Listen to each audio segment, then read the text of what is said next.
She wasn't meant to be a headline. She was meant to be a healer, a woman who fixed broken bones, not lives. But sometimes the world decides a person's fate long before the gavel falls.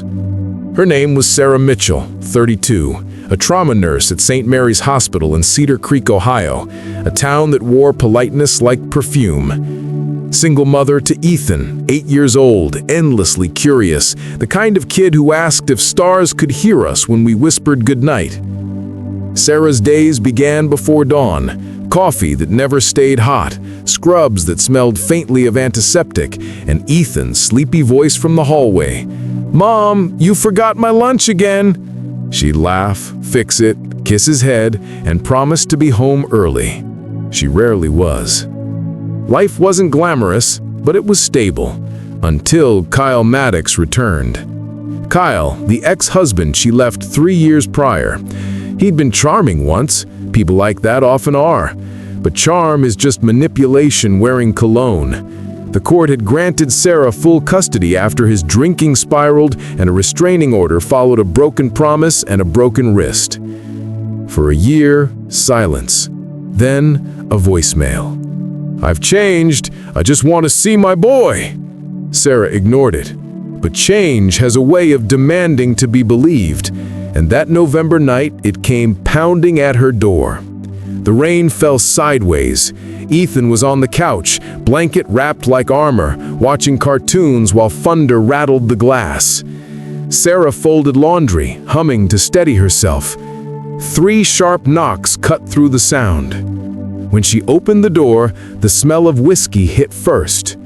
Kyle stood there, soaked, eyes unfocused, smile too wide.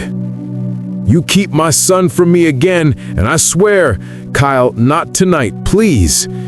Ethan peeked around the corner. "Dad?" That single word turned the air electric. Sarah stepped between them. "Go upstairs, honey." Kyle shoved the door, his hand catching her arm. "He's my son!" The shove turned into a scuffle, a blur of desperation and fear. Sarah's heart raced. She reached for something, anything, the brass lamp on the table. She swung once, a sickening thud, then silence, broken only by Ethan's scream. When the police arrived, Kyle lay unconscious, bleeding from a gash above his temple. Sarah sat beside him, shaking.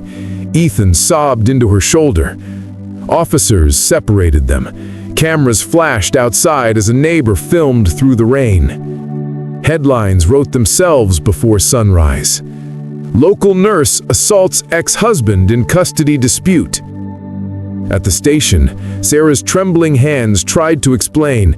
"He came at me. He had something shiny." But fear distorts memory, and shock steals language. No knife was found, no weapon logged. Just a bruised man and a terrified woman. By morning, she was charged with aggravated assault. Bail was denied. Flight risk, they said. Ethan was placed with child services temporarily. The word temporarily can ruin a life. Jail isn't loud. It's monotonous.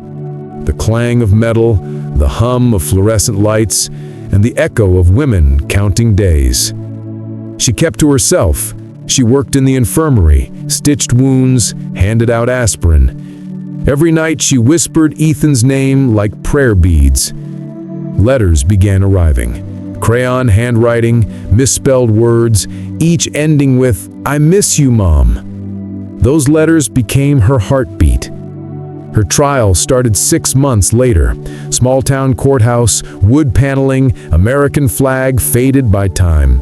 Her prosecutor was crisp, confident, rehearsed. Her public defender was not. They called Kyle to the stand first. He wore a sling and remorse like theater makeup. "I just wanted to talk to her," she snapped.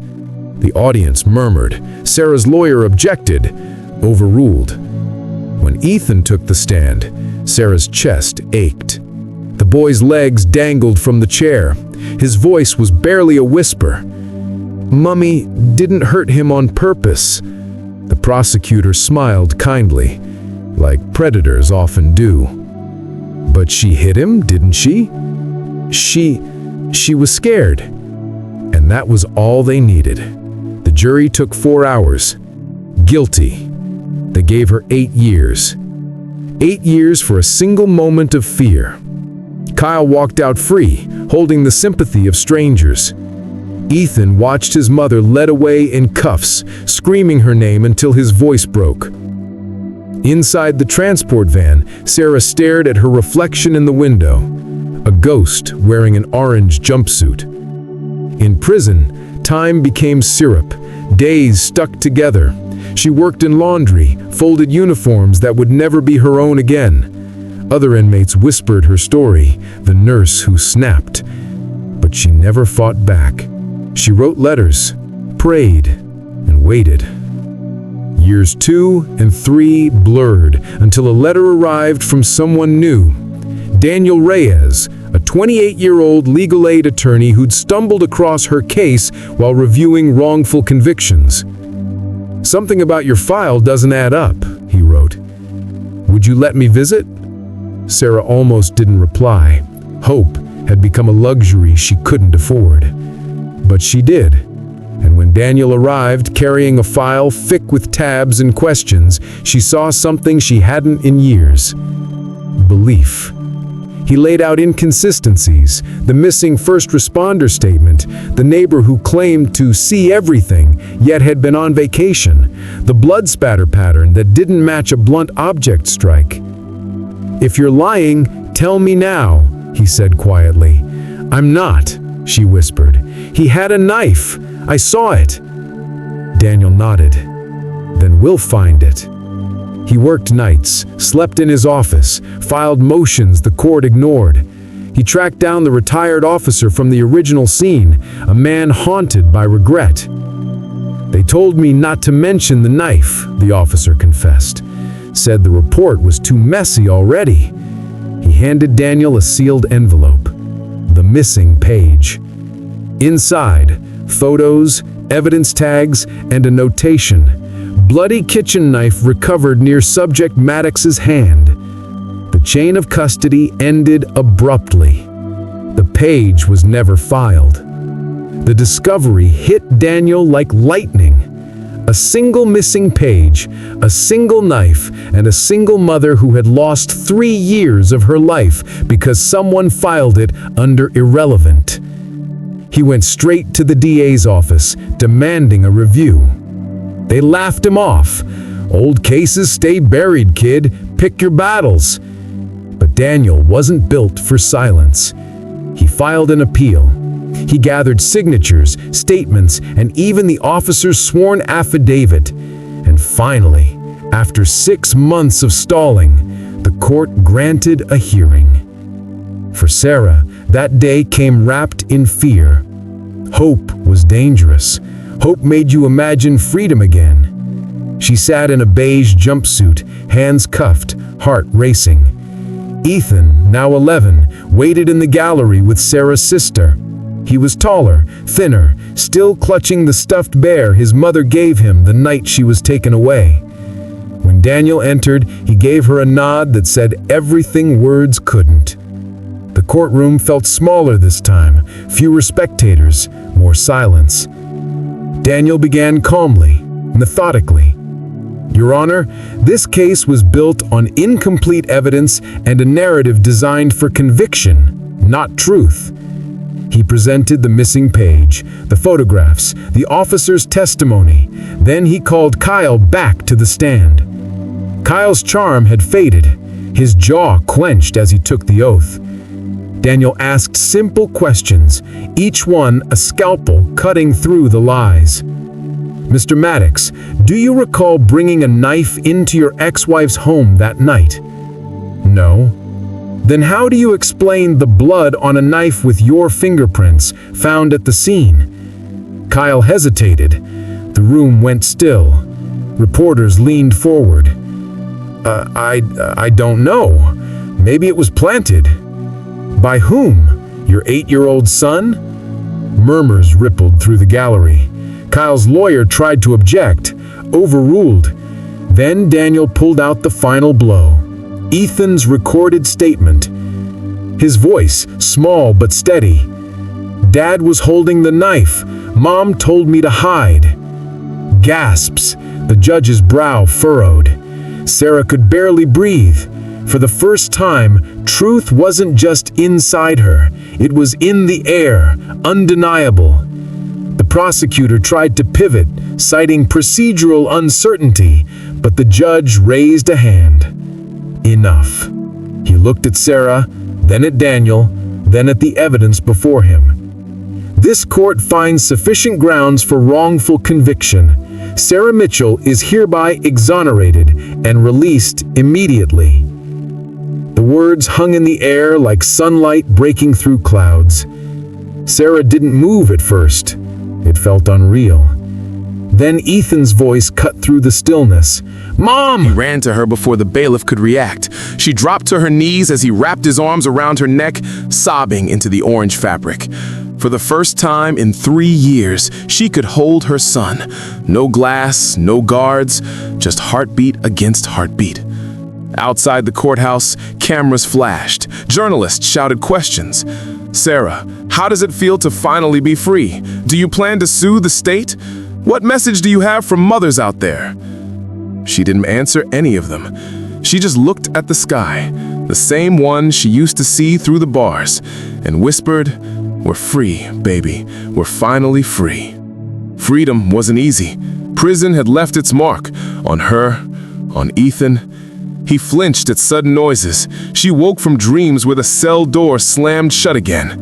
But healing, like truth, takes time. They moved to a small coastal town in Maine. Sarah took a job at a clinic for veterans, men who understood what it meant to carry invisible wounds. Ethan started drawing again. The ocean air became their therapy. Daniel visited once, bringing paperwork to finalize her compensation claim. "You should sue," he told her. "They owe you years." Sarah smiled faintly. "They can't give me back time. Just let them know they can't take anyone else's." He nodded. Sometimes justice doesn't roar. Sometimes it simply exhales. Months passed. A journalist reached out, asking to write about her case. Sarah hesitated, then agreed, not for fame, but for truth. Her article, titled "A Mother's Crime: The Price of Protection," spread nationwide. People saw not a monster, but a woman who had been broken by a system that confused survival with sin. Her story inspired a review of 27 similar convictions across 3 states. Change, however small, had begun. On the 3rd anniversary of her release, Sarah and Ethan visited the old house in Cedar Creek. It had new owners now, a new paint color, but the porch still creaked the same way. She placed a hand on the railing, remembering the rain, the fear, the night that stole everything, and gave her strength she never knew she had. Ethan looked up at her. "Mom, do you ever wish that night didn't happen?" She took a long breath. "Every day. But if it hadn't, we might never have learned what we're capable of surviving." He nodded, not fully understanding, but holding her hand tighter. As the sun dipped low, the narrator's voice fades in again, deep, reflective. Sometimes the world punishes love because it can't understand it. Sometimes the system breaks the very people it's meant to protect. But truth, real truth, doesn't die in silence. It waits, it endures, and when it finally rises, it carries with it the power to heal. Sarah Mitchell was never a criminal.